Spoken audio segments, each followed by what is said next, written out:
Hola chicos, mi nombre es Jocelyn Grajeda y en el video de hoy vamos a hablar del neumotórax parte 2.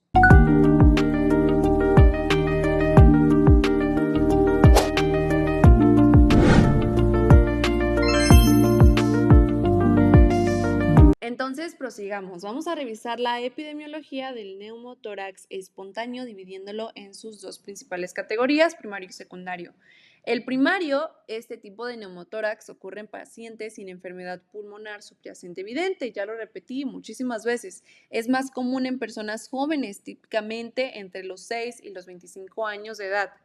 Existe una notable predilección, como lo podemos ver en pantalla, del sexo masculino, una proporción de 6:1. Entonces los hombres son afectados 6 veces más que las mujeres. Los factores predisponentes ya habíamos dicho que eran individuos altos, delgados, fumadores, etc. Por otro lado, el neumotórax espontáneo secundario, este tipo de neumotórax va a ocurrir en pacientes con una enfermedad pulmonar subyacente y el sexo sigue siendo el hombre, una proporción 3:1, y el rango de edad es de 60 a los 65 años. Respecto a la etiología, depende mucho de qué tipo de neumotórax estamos hablando, si es espontáneo, si es traumático. Empecemos por el espontáneo primario. Aquí los factores de riesgo son tener antecedentes familiares, sexo masculino, edad joven, tabaquismo, que conforma del 90% de los casos, hábito corporal asténico, que estos son pacientes que son altos y delgados. En estas personas los pulmones suelen ser más largos y estrechos, lo que genera una mayor tensión en los ápices pulmonares. Son los extremos superiores del pulmón, ¿sí? Y esto pues va a predisponer a la formación de bleps, que son las burbujitas que se forman en la parte de arriba, y bullas, que son el tejido débil del pulmón que forma burbujas más grandes. También la homocistinuria, que este es un trastorno metabólico hereditario en el que la acumulación de homocisteína en la sangre va a dañar el tejido conectivo. Y recordemos que está compuesto el pulmón de tejido conectivo, ¿sí? Sus pleuras, gran parte también del tejido pulmonar en sí mismo. Entonces, al interferir en la formación del colágeno, esto va a alterar los enlaces cruzados necesarios para las moléculas de colágeno. Entonces, la homocisteína va a interferir en la formación del colágeno, alterando los enlaces cruzados necesarios para las moléculas de colágeno. Entonces, nunca se va a formar una fibra completa, correcta de colágeno fuerte, entonces se va a debilitar la estructura del pulmón. Esto va a causar también áreas débiles donde se van a formar estas bullas. Respecto al neumotórax espontáneo secundario, esto ocurre en pacientes con enfermedades pulmonares subyacentes y tenemos aquí estas enfermedades. El EPOC, que es la causa más frecuente en esta categoría. Las bullas enfisematosas en pacientes con EPOC grave son especialmente susceptibles a romperse. Tuberculosis pulmonar, que esta enfermedad puede producir cavidades en el pulmón que debilitan la pleura. Fibrosis quística, que esto va a generar moco espeso que va a obstruir las vías respiratorias y esto causa daño estructural, pues. Respecto al síndrome de Marfan, esta es pues una enfermedad genética donde el tejido conectivo predispone a la formación de bullas porque este tejido es débil. Respecto a las neoplasias malignas, son tumores que van a invadir o van a comprimir la pleura y esto puede provocar una acumulación de aire. El neumotórax traumático, que ya lo explicamos, que es causado por una lesión externa, puede ser cerrado, que este entra en accidentes automovilísticos o golpes fuertes que fracturan las costillas y perforan la pleura. Y la lesión penetrante son heridas por armas blancas. El neumotórax iatrogénico es el ejemplo de las inyecciones que dimos en el video pasado. Respecto a la fisiopatología, ya le explicamos que depende mucho de la categoría del neumotórax, pero vamos a decir lo general. ¿Qué pasa si es un trauma espontáneo, traumático, iatrogénico? No importa, ¿sí? ¿Qué es lo que va a pasar en general en tu pulmón? Bueno, pues primero va a haber un aumento de la presión intrapleural. En condiciones normales, la presión intrapleural es negativa, ¿sí? Para que los pulmones se puedan expandir con el aire que estás expirando de presión positiva. Sin embargo, si la presión intrapleural aumenta, por ejemplo, por acumulación de aire, esta presión positiva va a comprimir el tejido pulmonar y va a provocar el colapso de los alvéolos, que esta es la unidad donde se hace el intercambio gaseoso. Entonces no vas a poder respirar porque se está comprimiendo esa unidad para que tú respires. Después, como les mencioné, el colapso alveolar, que ya estos alvéolos pues no se pueden mantener expandidos. Después de esto tenemos la disminución de la relación ventilación-perfusión, que esto mide la eficiencia de intercambio gaseoso. ¿A qué me refiero con esto? La ventilación es el aire que va a llegar a nuestros alvéolos y la perfusión, el flujo sanguíneo que llega a los alvéolos, ¿sí? Para que se haga este intercambio de yo te doy mis desechos, tú dame este oxígeno, ¿sí? Entonces la ventilación va a disminuir ya que el aire no puede ingresar a los alvéolos colapsados porque no están abiertos para que entre el aire, están cerrados, ¿sí? Están apachurrados. Entonces el aire no entra, la perfusión puede permanecer igual o estar menos afectada porque igual la sangre viene pues desde adentro de nuestro cuerpo, ¿sí? No viene desde afuera. Entonces esos vasos sanguíneos van a llevar la sangre hacia los alvéolos, pero no se va a hacer este intercambio. ¿Y qué va a pasar? Esto significa que hay un flujo sanguíneo que no se va a oxigenar.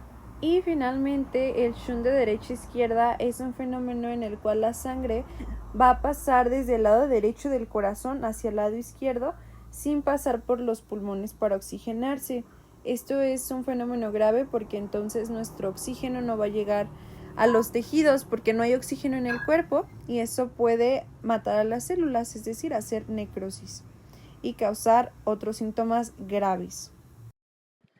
Respecto a la presentación clínica, esto incluye un conjunto de signos y síntomas característicos que nos van a permitir identificar esta condición. Entre ellos está el dolor torácico pleurítico súbito. También tenemos la percusión hiperresonante que se las explicaba en el video pasado.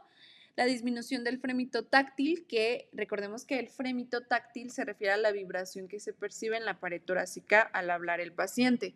Esto lo vimos en propedéutica. Cuando tú evalúas a tu paciente, tienes que poner tu mano como en posición horizontal, la pegas a la parte dorsal del tórax del paciente, entonces le pides que diga 33. Esta posición de la mano tiene que ser en los espacios intercostales que ya explicamos en el video pasado.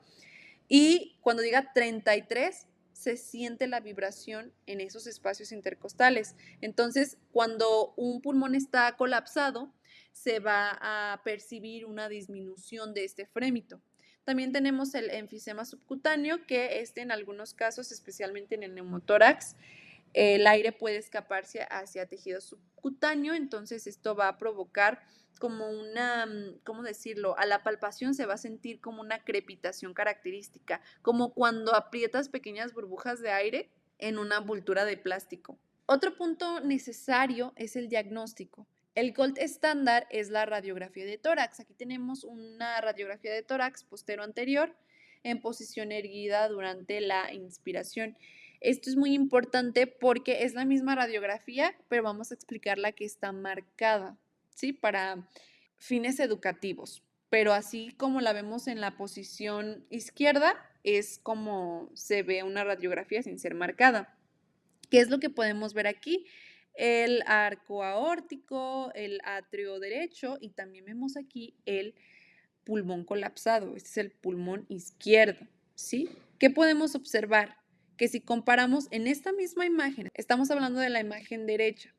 Entonces, en esta misma imagen derecha, si comparamos el pulmón izquierdo y el derecho, podemos ver que en la parte derecha de esta imagen se puede ver los bronquios y bronquiolos, ¿sí?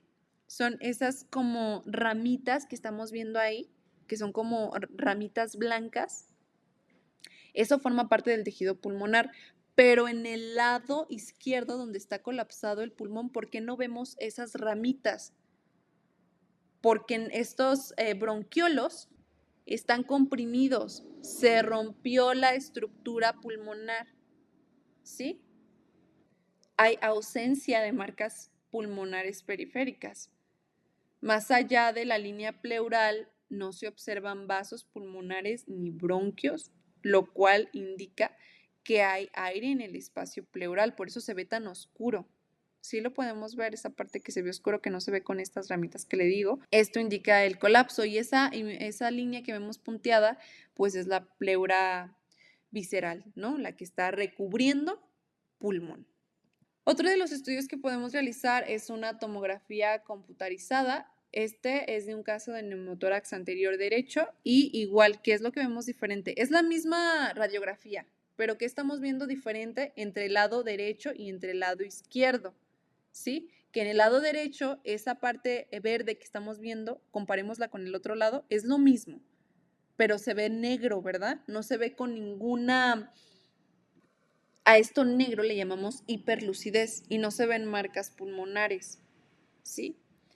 El pulmón derecho, como lo podemos ver, se ve retraído hacia el ilio, lo cual indica un colapso pulmonar parcial debido al aire que está desplazando el pulmón desde la periferia hacia adentro. Finalmente tenemos el tratamiento que en esta diapositiva podemos desglosarlo de manera de diagrama.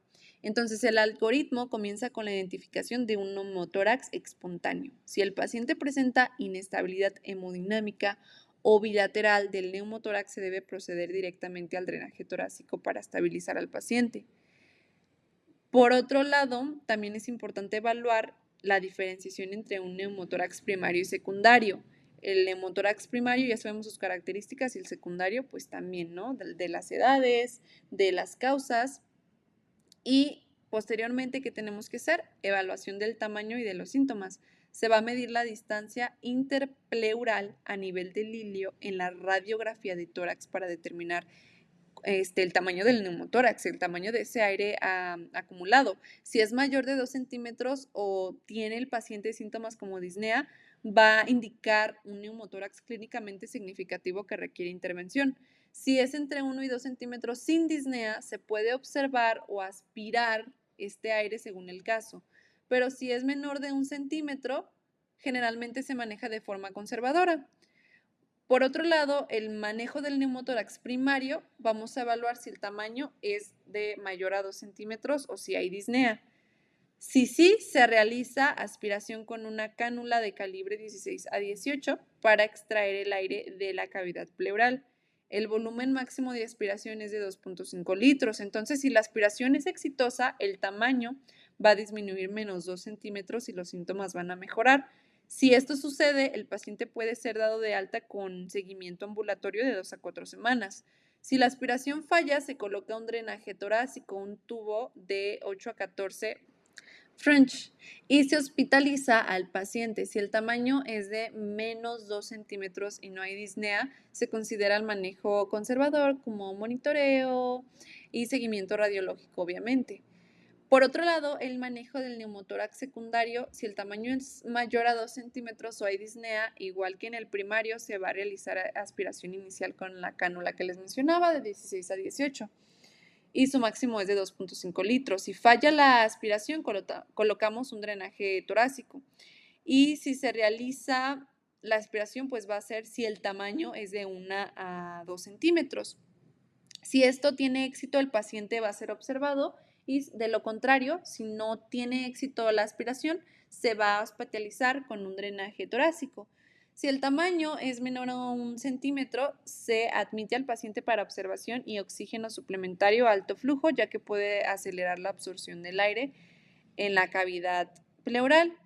Y finalmente, la importancia pues del seguimiento, ¿no? El seguimiento ambulatorio es crucial para evitar recurrencias y asegurar la resolución completa del neumotórax. En pacientes con síntomas mínimos o neumotórax pequeño, la observación puede ser una opción viable, especialmente en el neumotórax primario. Y esto sería todo, chicos.